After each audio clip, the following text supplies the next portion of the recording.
Mahatma Gandhi, aptly called the father of the nation, changed the destiny of whole nation by his supreme sacrifice, courage, far-sightedness, and statesmanship.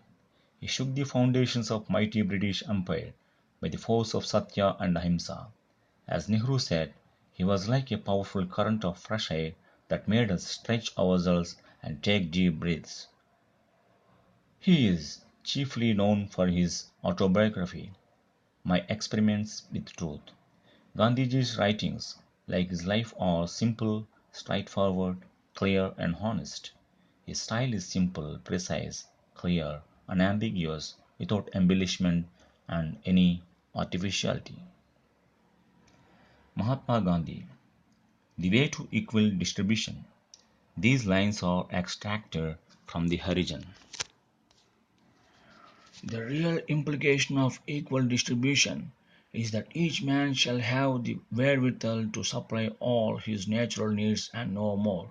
For example, if one man has weak digestion and requires only a quarter of pound of flour for his bread and another needs a pound, both should be in a position to satisfy their wants. To bring this ideal into being, the entire social order has got to be reconstructed. A society based on non-violence can't nurture any other ideal. We may not perhaps be able to realize the goal, but we must bear it in mind and work unceasingly to near it. To the same extent as we progress towards our goal, we shall find contentment and happiness. And to that extent too, shall we have contributed towards the bringing into being of a non-violent. It is necessary for me to emphasize the fact that no one need wait for anyone else in order to adopt a right course. Men generally hesitate to make beginning if they feel that the objective cannot be had in its entirety. Such an attitude of mind is a reality a bar to progress. Now let us consider how equal distribution can be brought about through non-violence. The first step towards it is for him who has made this ideal part of being to bring about the necessary changes in personal life. He would reduce his wants to a minimum, bearing in mind the poverty of India. There should be self-restraint exercised in every sphere of life. When he has done all that is possible in his own life, then only he will be in a position to praise this ideal among his associates and neighbors. As soon as man looks upon himself as a servant of society, hence for its sake, spends for its benefit, then purity enters into the earnings and there is ahimsa in his venture.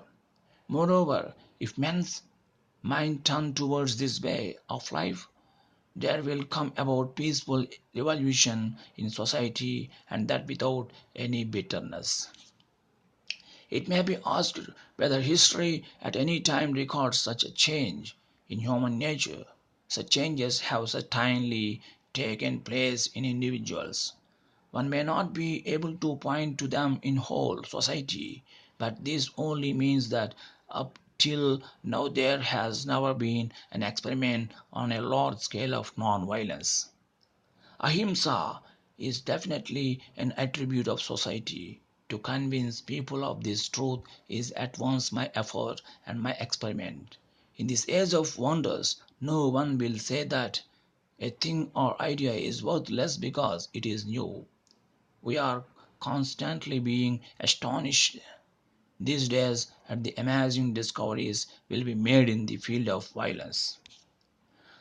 Superstition, evil customs, and other imperfections creep in from age to age and mar religion for time being.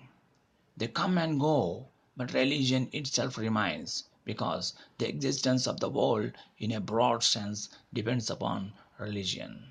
The ultimate definition of religion may be said to be God, and his laws are synonymous terms.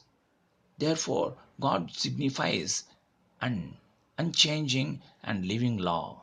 No one has really found him, but avatars and prophets have by means of the tapasya given to mankind a, a faint glimpse of the eternal law.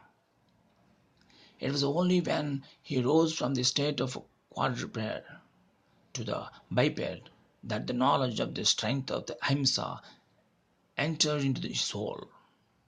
This knowledge has grown within him slowly but surely. The rich cannot accumulate wealth without the cooperation of poor in society. Man has been conversant with violence from the beginning, for he has inherited this strength from animals in his nature. If this knowledge were to penetrate to and spread amongst the poor, they would become strong and would learn how to free themselves by means of non-violence from the crushing inequalities which have brought them to verge of starvation.